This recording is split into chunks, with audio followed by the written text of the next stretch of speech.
আসসালামু আলাইকুম। আমি মুক্তা আছি আপনাদের সাথে। দেশ ও দেশের বাহিরে যে যেখান থেকে ভিডিওটি দেখছেন আশা করছি সকল আল্লাহর রহমতে ভালো আছেন। আমিও আলহামদুলিল্লাহ ভালো আছি।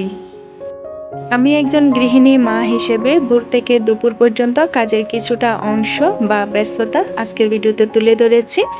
আশা রাখছি পুরো ভিডিও জুড়ে সাথেই থাকবেন। বরাবরের মতো আমার আজকের ভিডিওটাও আপনাদের ভালো লাগবে। শুরুতেই বলছি আমি একটু অসুস্থতা ফিল করছি, মানে একটু ঠান্ডা লেগেছে, তাই আজকের ভয়েসটা একটু অন্যরকম শোনা যেতে পারে। আসলে ছোট বাচ্চার মায়েদের শরীর খারাপ থাকুক বা ভালো থাকুক, প্রতিদিন একই গতিতে চলতে হয়।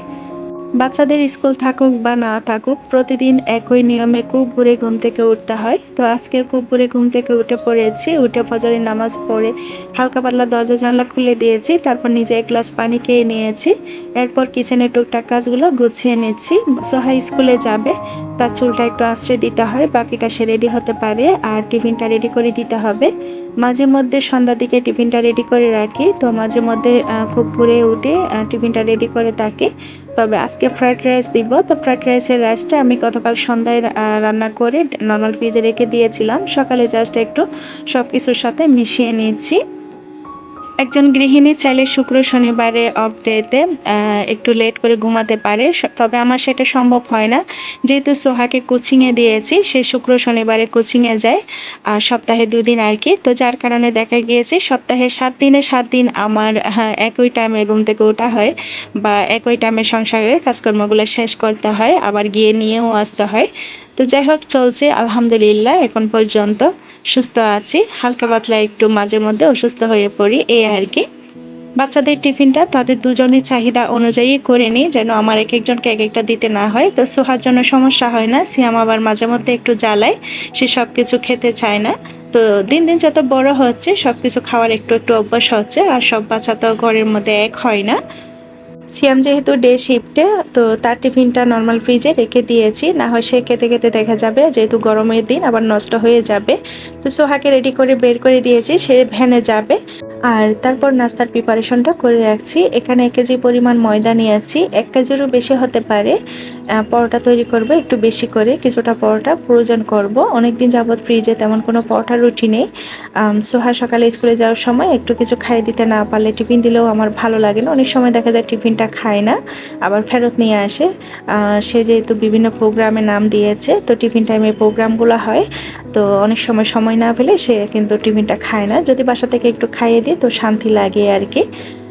আবার মাঝে মধ্যে দেখবেন সকালে উঠে নাস্তা বানাতে একদমই ইচ্ছে করে না, তখন যদি ফ্রোজেন করা কোনো আইটেম থাকে বা রুটি পরোটা যে কোনো আইটেম, তাহলে খুব সহজেই সকালের নাস্তাটা চালিয়ে নেওয়া যায়। ডোটা তৈরি করে রেস্টে রেখে দিয়েছি। এবার একটু খেলা দেখতে এসেছি। সোহার বাবা সিয়াম খেলা দেখছে, তারা আর্জেন্টিনার সাপোর্টার।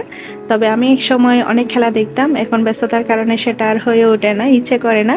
সোহার বাবা বারবার ডাকছিল তার সাথে বসে খেলা দেখতে, তবে আমার ইচ্ছে করছিল না, আমার ইচ্ছে করছে একটু ঘুমাই। তবে সেটাও কি আর সম্ভব, কিচেনে টুকটাক কাজ করছি, একটু খেলা দেখছি, এভাবেই চলছে। বেশ অনেকক্ষণ সময়ের পর এবার পরোটাগুলো তৈরি করতে এসেছি। শুরুতেই একটা ব্যাটার তৈরি করে নিয়েছি পরোটার মাঝখানে দেওয়ার জন্য। তো এখানে আমি ঘি নিয়েছি, আর হচ্ছে সয়াবিন তেল নিয়েছি। চাইলে শুধু ঘিও নেওয়া যাবে বা সয়াবিন তেলও নেওয়া যাবে। সাথে ময়দা অ্যাড করে এভাবে একটা ব্যাটার তৈরি করেছি। আর পরবর্তীতে যেটা দিয়েছি সেটা হচ্ছে আমার নর্মাল ফ্রিজে আগের এই ব্যাটারটা তৈরি করা ছিল কিছুটা। তো যখন দেখা যাবে পরোটাগুলো তৈরি করার পর ব্যাটার কিছুটা রয়ে গিয়েছে, সেগুলো আবার নর্মাল ফ্রিজে রেখে দিলে পরবর্তীতে তৈরি করার সময় আবারও ব্যবহার করা যাবে। এই লেয়ারটা দিলে পরোটাগুলো খুব সুন্দর হয়, এবং ঘি দিলে কিন্তু খুব সুন্দর একটা স্মেল হয়, ফ্লেভারটা ভালো আসে আর কি, খেতে ভালো লাগে। আমি অনেক ভিডিওতে পরোটার রেসিপি শেয়ার করেছিলাম, তো কয়েকদিন ধরে কমেন্ট পাচ্ছিলাম আপু পরোটার রেসিপি শেয়ার করিও। আবার অনেকে জানতে চাচ্ছিলেন যে আপু তুমি কিভাবে পরোটা ফ্রোজেন করো, কাঁচা নাকি ভেজে। তো যারা নতুন নতুন আমার ভিডিও দেখছেন তারা হয়তো বা সব কিছু দেখতে চাচ্ছেন। আর আমি সবসময় একইভাবে আসলে পরোটা তৈরি করি না, এক একদিন এক একভাবে তৈরি করি, মানে ফ্লেভারটাও ভিন্ন ভিন্ন করি, আবার শেপটাও ভিন্ন করি। তো আজকে আপুদের জন্য ভালোভাবে সব কিছু দেখিয়ে দিব, তো রেসিপিটাও শেয়ার করব, সেই সাথে ফ্রোজেন পদ্ধতিটাও ভালোভাবে দেখিয়ে দিব। এখানে শুরুতে আমি বড় করে বেলে নিয়েছি, তো পরবর্তীতে ছোট করে বেললেও হবে। আর আজকে গুল শেপের পরোটা রেসিপি শেয়ার করছি। আমার মনে হয় চারকোনা পরোটার চাইতে গুল শেপের পরোটাগুলো একটু বেশি মজার হয়। পরোটার ডুয়ের সাথে পাউডার মিল্ক আর ঘি অ্যাড করলে তাহলে পরোটাগুলো একটু খেতে বেশি মজার হয়। তো শুরুতে আমি পরোটাগুলো ভালোভাবে বড় করে বেলে নিয়েছিলাম, তো পরবর্তীতে ছোট করে বেললেও সমস্যা নেই। তারপর উপরে যে ব্যাটারটা তৈরি করে রেখেছি ওটা দিয়ে ভালোভাবে ছড়িয়ে দিয়েছি। এরপর হচ্ছে পাটির মতো করে বোর্ডে ভাঁজটা দিয়েছি। কিভাবে ভাঁজটা দিয়েছি আমি ভিডিওতে দেখিয়ে দিয়েছি। আর সবগুলো একইভাবে করে একটা সাইডে রেখে দিয়েছিলাম। তো এভাবে রেখে দিলে পরবর্তীতে যখন ফাইনাল এভাবে বেলাটা দিচ্ছি, এই যে এখন তো আর ছোটো হয়ে আসবে না। অনেক সময় দেখা যায় পরোটার বেলার সময় ছোট হয়ে আসে, যতই বেলি ছোট হয়ে যায়, আবার অনেক সময় ভাজার সময় ছোট হয়ে যায়। তো এইভাবে এই পদ্ধতিটা ফলো করলে আর ছোট হয়ে আসবে না। শুরুতে ভাজটা দিয়ে এক সাইডে রেখে দিবেন, তো পরবর্তীতে বেলে বেলে যদি ফ্রোজেন করার দরকার হয় ফ্রোজেন করবেন বা ভেজে নেবেন। এই পরোটাগুলো উপরের সাইডে ক্রিস্পি হয় আর ভিতরে জুসি হয়, খেতে খুব ভালো লাগে আর অনেকক্ষণ সময় ধরে পরোটাগুলো সফট থাকে আর উপরের সাইডটাও ক্রিস্পি থাকে। তো আসলে পরোটা তৈরি করার ক্ষেত্রে ডোটাই হচ্ছে আসল। ডোটা বেশি শক্ত করে ফেললে পরোটাগুলো একদমই পারফেক্ট হবে না, শক্ত হয়ে যাবে ভাজার পর সাথে সাথে। পরোটার ডোটা একটু নরম করে করতে হবে, বেশি বেশি অতিরিক্ত নরমও না, মানে একটু নরম টাইপের করে, তাহলে পরোটাগুলো বেশি সফট হয়। আমি এপিঠ ওপিঠ একটু ভেজে নিয়েছি, তারপর হচ্ছে তেল অ্যাড করি আর তেলের পরিমাণটা আমি খুব কম পরিমাণে দিই, মানে হালকাভাবে তেল দিয়ে ভেজে থাকি আর কি। তবে শুরুতে আমার একটু বেশি পড়ে গিয়েছিল, দেখতে পেয়েছেন, তবে অত তেল আমি ব্যবহার করি না। পরোটা ভাজার ক্ষেত্রে আমি খুব কম তেল ব্যবহার করি আর ডুয়ের ক্ষেত্রেও আমি তেলটা খুব কম পরিমাণে দেওয়ার চেষ্টা করি আর কি। আমি আর সিয়াম আগেই নাস্তা করে ফেলেছিলাম, এবার সোহার বাবাকে দিচ্ছি। সোহার বাবা আবার 9টার পরে ছাড়া নাস্তা করতে চায় না, সে যেহেতু বাইরে চলে যায় তো অত সকালে নাস্তা করে না। তো আমি সকালে উঠলে আমার আসলে খিদা লেগে যায়, নাস্তাটা তাড়াতাড়ি 8টা সাড়ে 8টার মধ্যে করে ফেলতে হয়, তো করে নিয়েছি। এবার হচ্ছে সোহার বাবাকে দিয়ে বাকি পরোটাগুলো ফ্রোজেন করে জন্য রেডি করে নিয়েছি। পরোটা কাঁচাও ফ্রোজেন করা যায়, আবার এভাবে হালকা একটু ভেজেও ফ্রোজেন করা যায়। তো আমি আগে অনেক ভিডিওতে কাঁচা ফ্রোজেন পদ্ধতিটা দেখিয়েছিলাম, চাইলে আপনারা এই ভিডিওটা শেষে সেই ভিডিওগুলোও দেখে নিতে পারেন। তো আমি আজকে হালকাভাবে ভেজে তারপর ফ্রোজেন করব সেটাই দেখিয়ে দিচ্ছি। এই পরোটাগুলো কাঁচা বা হালকাভাবে ভেজে ফ্রোজেন করলেও 1 মাস পরেও যখন আপনি ভাজবেন তখন স্বাদ এবং সফট দুটোই কিন্তু ঠিকঠাক থাকবে, মনে হবে এখন বানিয়ে আপনি সার্ভ করেছেন, কেউ কিন্তু বুঝতে পারবে না সেগুলো ফ্রোজেন পরোটা। পরোটাগুলো এপিঠ ওপিঠ আমি 5 সেকেন্ড করে করে দাঁড়িয়ে থেকে চলে আসলাম মিডিয়ামে করে, তারপর হালকা একটু সেঁকে নিয়েছি আর কি, জাস্ট উপরে একটু স্বচ্ছ হয়ে গেলে তারপর কিছু নামিয়ে নিয়েছি এবং বড় একটা ট্রেতে ছড়িয়ে রেখে দিয়েছি ঠান্ডা হওয়ার জন্য। ঠান্ডা হয়ে গেলে তারপর হচ্ছে ফ্রিজে রেখে দিব। আর ওইদিকে পরোটাগুলো ঠান্ডা হতে হতে সিংয়ের মধ্যে যা জমেছিল সব কিছু ধুয়ে নিয়েছি। আমি এখানে কিছু শীট নিয়েছি আর এই শীটগুলোতে আমি বারবার রুটি পরোটা ফ্রোজেন করে রাখি। শীটগুলো বাজারে কিনতে পাওয়া যায়, আর যদিও হাতের কাছে কিনতে না পান তাহলে বাজারের সাথে যে পলিব্যাগগুলো আসে সেগুলো কেটে এভাবে কিন্তু রাখতে পারেন। আর পরোটাগুলো কিভাবে আমি শীট দিয়ে রাখছি দেখে হয়তো বুঝতে পারছেন, মানে একটা পরোটার সাথে যেন একটা লেগে না যায়, মাঝখানে এক একটা শীট দিচ্ছি, তারপর এক একটা পরোটা এভাবে রেখে দিচ্ছি। সবগুলো একইভাবে রেখে তারপর ফাইনাল উপরে আরও একটা শীট দিয়ে তারপর বক্সের মধ্যে করে রেখে দিব, দিয়ে তারপর ডিপ ফ্রিজে রেখে দিলে হয়ে যাবে।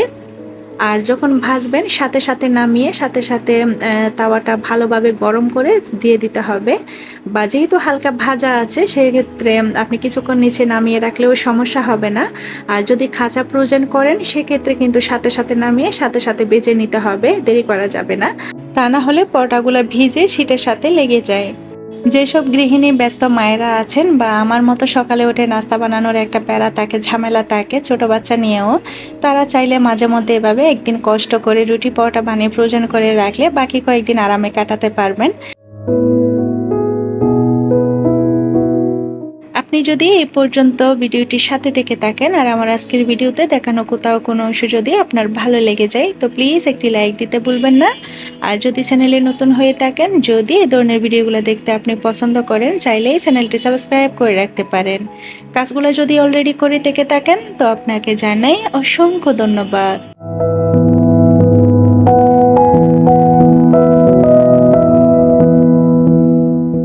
ভোর থেকে দুপুর পর্যন্ত একজন গৃহিণী মা দূরের উপর সংসারের সব কাজগুলো করে নিতে হয়, তরকারি কাটাকুটি করা, ঘরদোর গুছানো, রান্নাবান্না করা, তাছাড়াও আরও অনেক অনেক কাজ থাকে একটা সংসারে।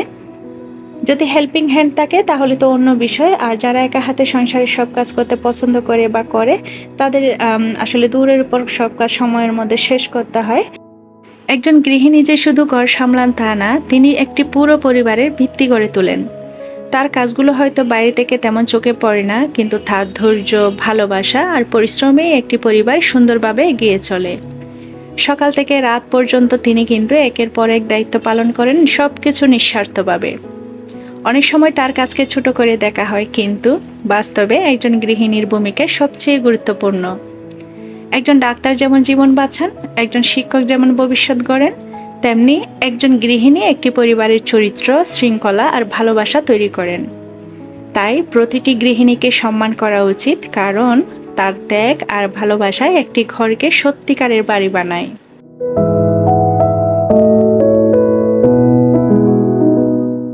এই টেলিফোন সেটটা পা ভেঙে গিয়েছে, তাই উপরে হ্যান্ডেলটা রাখতে খুব সমস্যা হয়। একটু হাত লাগলেই যেন ছুটে পড়ে। তারপরও খুব যত্ন করে এখন পর্যন্ত রেখে দিয়েছি। এটা আমার সংসার জীবনের শুরুতেই কেনা, আর এটা আমার খুব শখের এবং পছন্দের। আগে বাসায় ল্যান্ডলাইন ছিল, এখন নেই। যখন ল্যান্ডলাইন ছিল তখন ব্যবহার হতো, এখন আর হয় না। তাই এক কোনায় পরে তাকে আমি শোপিসের মতো রেখে দিয়েছি।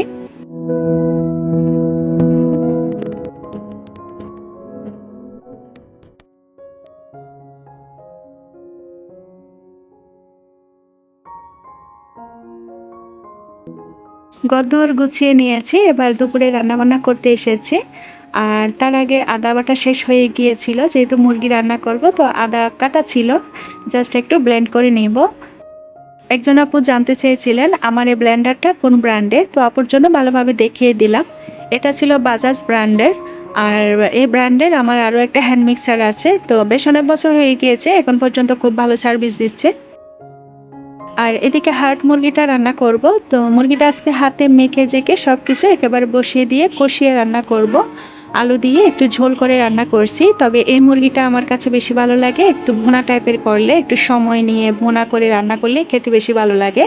এভাবেও ভালো লেগেছিল, তবে ওইটা বেশি মজার আর কি। অপর চুলায়ও একটা সবজি বসিয়ে দিয়েছি, মসুরের ডাল দিয়ে কাঁচা পেঁপে। কাঁচা পেঁপেটা বাসায় মোটামুটি সবসময় রান্না করা হয়। এটা বাসায় সবাই খুব পছন্দ করে, আর এটা শরীর স্বাস্থ্যের জন্য খুবই ভালো।